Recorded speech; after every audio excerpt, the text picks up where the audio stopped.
సింగరేణి సంస్థ ఆధ్వర్యంలో కొత్తగూడెం సింగరేణి ప్రధాన కార్యాలయంలో సింగరేణి ప్రకాశం స్టేడియంలో గణతంత్ర దినోత్సవ వేడుకలు అట్టహాసంగా నిర్వహించారు. సింగరేణి సంస్థ చైర్మన్ బలరాం నాయక్ జాతీయ పతాకాన్ని ఆవిష్కరించారు. ఈ సందర్భంగా బలరాం నాయక్ మాట్లాడుతూ 7 లక్షల టన్నుల బొగ్గు రవాణా సాధించినట్లయితే చరిత్రలోనే సంస్థ అత్యధికంగా 3,000 కోట్ల రూపాయల ఆదాయాన్ని సాధించడం జరుగుతుందన్నారు.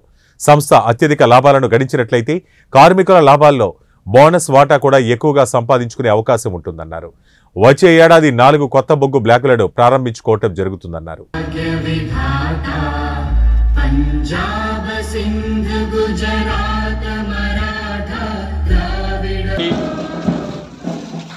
స్కౌట్స్ అండ్ గైడ్స్ స్కూల్స్ నుంచి మరి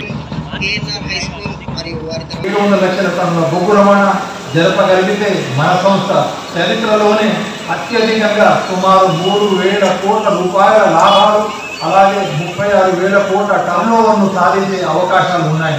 లక్ష్యాలు సాధిస్తే కార్మికులు ఈ ఏడాది అందుకున్న లాభాల బోనస్ కన్నా మరింత భిన్నంగా లాభాలు బోనస్ అందుకునే అవకాశం ఉంది. అలాగే వచ్చే ఏడాది మనము 4 కొత్త గనులను కూడా ప్రారంభించుకోబోతున్నాము. ఒడిశాలోని నైని బ్లాక్ సంబంధించి ప్రయత్నాలు ముమ్మరంగా కొనసాగుతున్నాయి.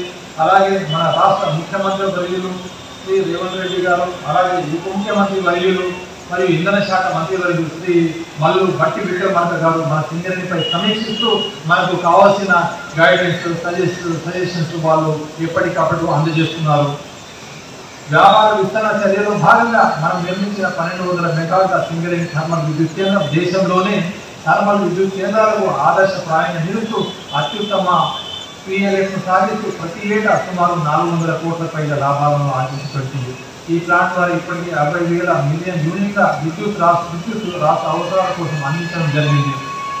ఈ ప్లాంట్కు అదనంగా మరో 800 మెగావాట్ల సూపర్ క్రిటికల్ ప్లాంట్ను ఏర్పాటు చేయడానికి రాష్ట్ర ప్రభుత్వం ఇప్పటికే మనకు అనుమతి ఇచ్చింది. దీంతో మనం ఏడాది 2,000 మెగావాట్ల విద్యుత్తుని రాష్ట్ర ప్రగతి కోసం అందించనున్నాము.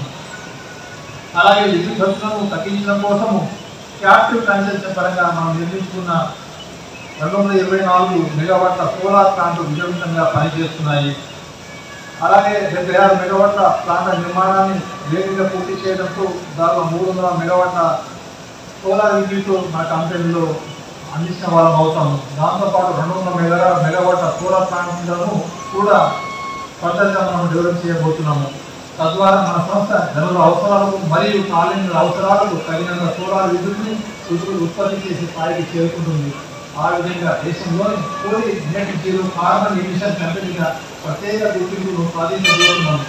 మైనింగ్లో అనేక పర్యావరణ చర్యలు చేపట్టిన మన సింగరేణి విద్యుత్లో కూడా పర్యావరణ హితంగా సోలార్ విద్యుత్ ఉత్పత్తి చేయడం మనకెంతో సంతోషదాయకం.